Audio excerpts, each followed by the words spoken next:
ഒരുപാട് സ്ത്രീകൾക്കുള്ള പ്രശ്നമാണ് ഈ മെൻസസ് ഇറഗുലർ ആവുക. ചിലർക്ക് 1 മന്ത് കൂടുമ്പം ആവാതെ അതൊരു 3 മന്തിലേക്ക് ഡിലേ വരുന്നത്. ചിലപ്പം പീരീഡ്സ് ആയി കഴിഞ്ഞാലും പിന്നെയും ഒരു ബ്രേക്ക് വന്ന് ദെൻ എഗെയിൻ പീരീഡ്സ് ആവുന്നു.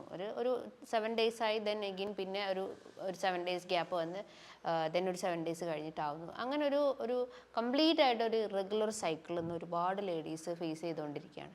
ഇപ്പം മെനോപോസ് ആയിട്ടുള്ള സ്ത്രീകളൊക്കെ ആണെങ്കിൽ ഒരു 45+ കഴിഞ്ഞിട്ടുള്ള ലേഡീസൊക്കെ ആണെങ്കിൽ ആ ഒരു റീസൺ എന്ന് പറയുന്നത് അത് മെനോപോസ് ഈസ്ട്രജൻ ഇംബാലൻസ് കാരണം ആർത്തവം നിൽക്കാറാവുമ്പോൾ കാണിക്കുന്ന ഒരു സിംറ്റംസ് ആണ്.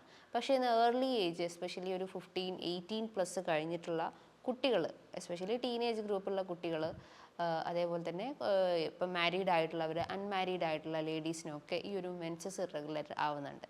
ഒരു റൂട്ട് കോസ് എന്ന് പറയുന്നത് അവിടെ PCOD ഒരു കോസായിട്ട് പറയാം. അതേപോലെ തൈറോയ്ഡ് ഇംബാലൻസ്, അനീമിയ, ശരീരത്തിൽ മറ്റെന്തെങ്കിലും ഡെഫിഷ്യൻസീസ് ഒക്കെ ഉണ്ടെങ്കിൽ ഈ ഒരു മെൻസ്ട്രൽ ഇറഗുലാരിറ്റി കാണിക്കാവുന്നതാണ്.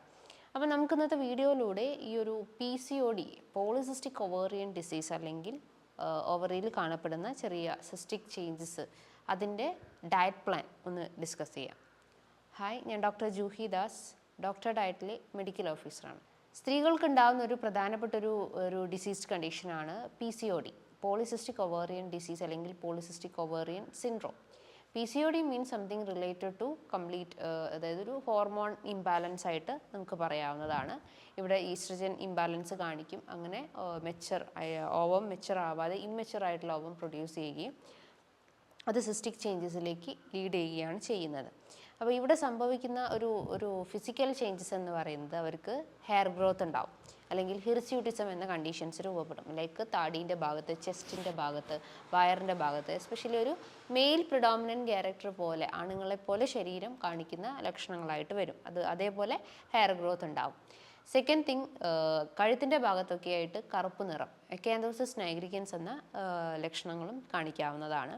അതായത് black discolouration in the neck, then shoulder region, armpit, then loin region, അതായത് എസ്പെഷ്യലി തൊടയുടെ ഇടുക്കിലൊക്കെ ആയിട്ട് ഈ ഒരു ഡിസ്കളറേഷൻസ് കാണിക്കാവുന്നതാണ്.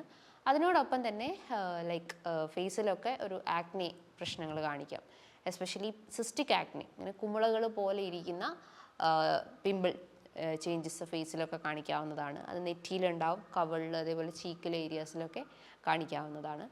ദെൻ അതിനോടൊപ്പം തന്നെ നിങ്ങൾക്ക് വെയിറ്റ് ക്രമാതീതമായിട്ട് കൂടി വരും.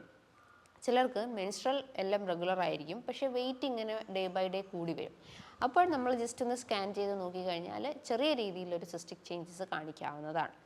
അപ്പം വെയിറ്റ് ഗെയിൻ ഇതിൻ്റെ ഒരു ഫാക്ടറായിട്ട് പറയാം. ദെൻ അമിതമായിട്ടുള്ള ക്ഷീണം, ശരീരവേദന, മെൻസ്ട്രൽ ഇറഗുലാരിറ്റി, പീരീഡ്സ് ഒട്ടും ആവാത്ത പോലെ, ചിലർക്ക് ഭയങ്കരമായിട്ട് ഓവർഫ്ലോ കാണിക്കുക, ഡിലേ വരിക, അങ്ങനെയൊക്കെ ചേഞ്ചസ് ആണ് മെയിൻലി ഉണ്ടാവുക. കുറച്ച് കോംപ്ലിക്കേറ്റഡ് സ്റ്റേജ് നോക്കുന്ന സമയത്ത് ഇൻഫെർട്ടിലിറ്റി, വന്ധ്യത, കുട്ടികളില്ലാത്ത ബുദ്ധിമുട്ടുകളൊക്കെ ഇതിൻ്റെ ഒരു കോംപ്ലിക്കേഷൻ സ്റ്റേജ് ആയിട്ട് പറയാവുന്നതാണ്. അപ്പോൾ ഇങ്ങനത്തെ ലക്ഷണങ്ങൾ കാണിക്കുമ്പം ഫസ്റ്റ് ഓഫ് ഓൾ നിങ്ങളൊരു സ്കാനിങ് എടുക്കുക. അതിനുശേഷം അതിൻ്റെ സിസ്റ്റിക് ചേഞ്ചസ് എത്രത്തോളം ഉണ്ട്, ഏത് ഗ്രേഡാണ്, എങ്ങനെയാണെന്നൊക്കെ അതിലൂടെ നമുക്ക് സ്കാനിങ് അറിയാൻ പറ്റും. ദെൻ അതിനോടൊപ്പം തന്നെ നമ്മൾ കൃത്യമായിട്ടുള്ള ഡയറ്റ് പ്ലാനിലൂടെ ഈ ഒരു PCOD നമുക്ക് റിവേഴ്സ് ചെയ്യാൻ പറ്റുന്നതാണ്.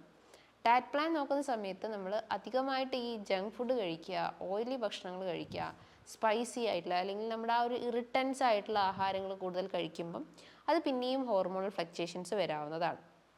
ലൈക്ക് ഇപ്പം നമ്മൾ അമിതമായിട്ട് മധുരം കഴിക്കുന്ന ആളുകൾക്ക് ഇൻസുലിൻ റെസിസ്റ്റൻസ് എന്ന പ്രശ്നങ്ങൾ വരും.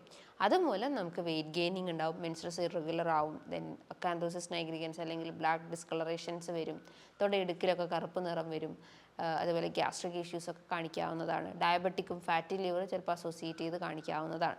അപ്പം ആ ഒരു എരിവേറിയ അല്ലെങ്കിൽ അധികമായിട്ട് നമ്മൾ മധുരം കഴിച്ചു കഴിഞ്ഞാലോ അല്ലെങ്കിൽ അമിതമായിട്ട് കലോറി അടങ്ങിയിട്ടുള്ള ആഹാരങ്ങൾ കഴിക്കുമ്പോഴാണ് ഇത്തരം ബുദ്ധിമുട്ടുകൾ ക്രിയേറ്റ് ചെയ്യുന്നത്.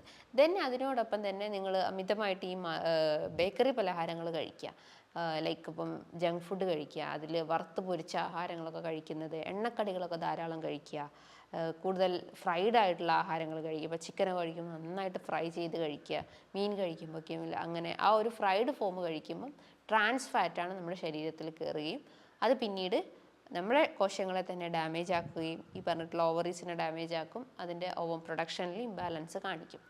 ദെൻ അതിനോടൊപ്പം തന്നെ നിങ്ങൾ ആൽക്കഹോൾ, കഫീൻ ആയിട്ടുള്ള സ്പ്രൈറ്റ്, കൊക്കക്കോള, പെപ്സി, ഇത്തരം നോൺ ആൽക്കഹോളിക് ബിവറേജസ് ഒക്കെ അമിതമായിട്ട് കഴിക്കുമ്പോഴും ഈ ബുദ്ധിമുട്ടുകൾ ക്രിയേറ്റ് ചെയ്യാവുന്നതാണ്.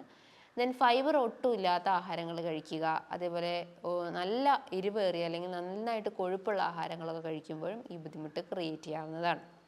അതിനോടൊപ്പം തന്നെ കൂടുതൽ ടെൻഷൻ, സ്ട്രെസ്സൊക്കെ കൂടുതലായിട്ടുമുള്ള ആളുകൾക്കും ഈ ഒരു ഹോർമോൺ ഫ്ലക്ച്വേഷൻസ് കാണിക്കാവുന്നതാണ്. അപ്പോൾ ഇവിടെ നമ്മൾ കൺട്രോൾ ചെയ്യേണ്ടത്, നമ്മൾ സ്ട്രെസ്സിനെ കൺട്രോൾ ചെയ്യുക, വ്യായാമം നന്നായിട്ട് ചെയ്യുക. ഒരു 15 മിനിറ്റ് മുതൽ 30 മിനിറ്റെങ്കിലും നന്നായിട്ട് വ്യായാമങ്ങൾ ചെയ്യാൻ ശ്രമിക്കുക.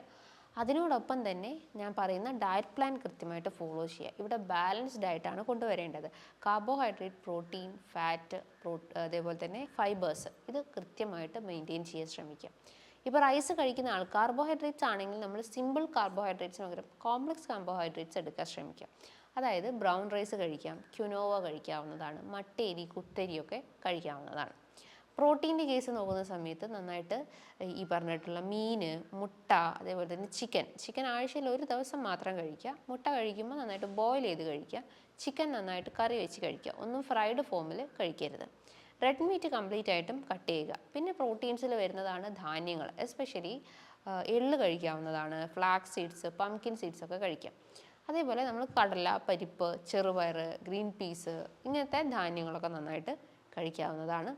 എസ്പെഷ്യലി പയറുവർഗ്ഗങ്ങളൊക്കെ കഴിക്കാം. പിന്നെ ധാന്യങ്ങളിൽ നിങ്ങൾക്ക് മട്ടേരി, കുത്തരിയൊക്കെ ഉൾപ്പെടുത്താം. റാഗിയൊക്കെ നന്നായിട്ട് കഴിച്ചു കഴിഞ്ഞാൽ നമ്മുടെ എല്ലുകൾക്കും പേശികൾക്കും ബലം നൽകുന്നതാണ്. ഇനി നമ്മൾ ഫാറ്റിലോട്ട് വരുന്ന സമയത്ത് യോഗേർട്ട്, അതേപോലെ ബട്ടർ മിൽക്ക്, കേർഡൊക്കെ കഴിക്കാം. ഡയറി പ്രൊഡക്ട്സിൽ എസ്പെഷ്യലി മിൽക്കാണ് നമ്മൾ പിന്നെയും അവോയ്ഡ് ചെയ്യേണ്ടത്. ലൈക്ക് ലോ ഫാറ്റ് മിൽക്ക് എടുക്കുക, അല്ലെങ്കിൽ ആൽമണ്ട് മിൽക്കൊക്കെ കഴിക്കാവുന്നതാണ്. അതേപോലെ തന്നെ നട്ട്സുകളിൽ എസ്പെഷ്യലി അത് പ്രോട്ടീൻ റിച്ച് ആണ്, ഫൈബർ റിച്ച് ആണ്. അപ്പോൾ നട്ട്സിൽ sesame seeds, flax seeds, then chia seeds, pumpkin seeds ഒക്കെ കഴിക്കാവുന്നതാണ്. അതിനോടൊപ്പം തന്നെ നന്നായിട്ട് ഫൈബർ കൂട്ടിയെടുക്കാൻ ശ്രമിക്കുക. എസ്പെഷ്യലി ഗ്രീൻ ലീഫി വെജിറ്റബിൾസ് കഴിക്കാം, ക്രൂസിഫറസ് വെജീസ് കഴിക്കാവുന്നതാണ്. എസ്പെഷ്യലി ഫ്രൂട്ട്സിലും വെജിറ്റബിൾസിലൊക്കെ ഫ്രൂട്ട്സിൽ നോക്കുന്ന സമയത്ത് അനാറ് കഴിക്കാം. ദെൻ ക്യാരറ്റ്, ബ്രൊക്കോളി, അതേപോലെ തന്നെ നിങ്ങൾക്ക് വാട്ടർമെലൺ, ഫ്രൂട്ട്സിൽ നിങ്ങൾക്ക് ഓറഞ്ച്, മൊസംബി കാര്യങ്ങളൊക്കെ, നെല്ലിക്കൊക്കെ ഡെയിലി ബേസിസിൽ കഴിക്കാവുന്നതാണ്.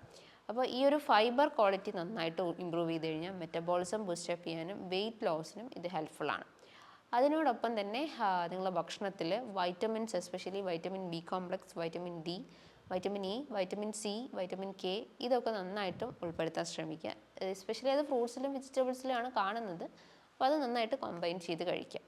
അതിനോടൊപ്പം തന്നെ നിങ്ങളുടെ ഭക്ഷണത്തിൽ നിന്നും ഈ ട്രാൻസ് ഫാറ്റുകൾ, അൺറിഫൈൻഡ് ആയിട്ടുള്ള ആഹാരങ്ങൾ, അതുപോലെ തന്നെ നിങ്ങളുടെ ഭക്ഷണത്തിൽ നിന്നും ട്രാൻസ് ഫാറ്റ്, റിഫൈൻഡ് ആയിട്ടുള്ള ആഹാരങ്ങളൊക്കെ കംപ്ലീറ്റ് ആയിട്ടും കട്ട് ചെയ്ത് കൊണ്ടുവരാൻ ശ്രമിക്കുക. കൂടുതൽ ഫൈബർ കൂട്ടിയെടുക്കുക, നല്ല ഇനം കൊഴുപ്പുകൾ കഴിക്കുക, അതേപോലെ പ്രോട്ടീൻ നന്നായിട്ട് കഴിക്കുക, അന്നജം എസ്പെഷ്യലി കോംപ്ലക്സ് കാർബോഹൈഡ്രേറ്റ്സ് നന്നായിട്ട് കഴിക്കാൻ ശ്രമിക്കുക. സോ ഈ ഒരു ഡയറ്റ് പ്ലാൻ കൃത്യമായിട്ട് ഫോളോ ചെയ്ത് കഴിഞ്ഞാൽ തന്നെ നമുക്ക് ഫ്യൂ മന്ത്സ് കൊണ്ട് തന്നെ നമുക്ക് PCOD എന്ന കണ്ടീഷൻസിനെ നമുക്ക് റിവേഴ്സ് ചെയ്യാൻ പറ്റുന്നതാണ്. സോ ഇതുമായി ബന്ധപ്പെട്ട് എന്തെങ്കിലും ഡൗട്ട്സ് കാര്യങ്ങളൊക്കെ ഉണ്ടെങ്കിൽ നിങ്ങൾക്ക് താഴെ കാണുന്ന നമ്പറിൽ കോൺടാക്റ്റ് ചെയ്യാവുന്നതാണ്. നല്ലൊരു ഹെൽത്ത് ടോപ്പിക്കുമായി വീണ്ടും കാണാം. Thank you. അതുപോലെ തന്നെ ഡോക്ടർ ഡയറ്റിൽ ഒരു ഡോക്ടർ നിർദ്ദേശപ്രകാരം ഒരു ഡയറ്റീഷ്യൻ്റെ സഹായത്തോടു കൂടി തന്നെ കുറച്ച് മാസങ്ങൾ കൊണ്ട് തന്നെ നിങ്ങൾക്ക് 4 to 12 kg കുറയ്ക്കാൻ പറ്റുന്നതാണ്. ഇതിന് കൃത്യമായിട്ടുള്ള ഗൈഡൻസ് നിങ്ങൾക്ക് ഡയറ്റീഷ്യൻ പറഞ്ഞു തരുന്നതാണ്. അതായത് എന്തൊക്കെ ഫുഡ് കഴിക്കണം, അവോയ്ഡ് ചെയ്യേണ്ട ഫുഡ് ഐറ്റംസ് എന്തൊക്കെയാണെന്ന് ഡേ ആൻഡ് നൈറ്റ് നിങ്ങൾക്ക് കൃത്യമായിട്ടുള്ള ഗൈഡൻസ് തരുന്നതാണ്. ഈ ഒരു ഡോക്ടർ ഡയറ്റിൽ ജോയിൻ ചെയ്യാൻ വേണ്ടിയിട്ട് താഴെ കാണുന്ന നമ്പറിൽ ബന്ധപ്പെടുക.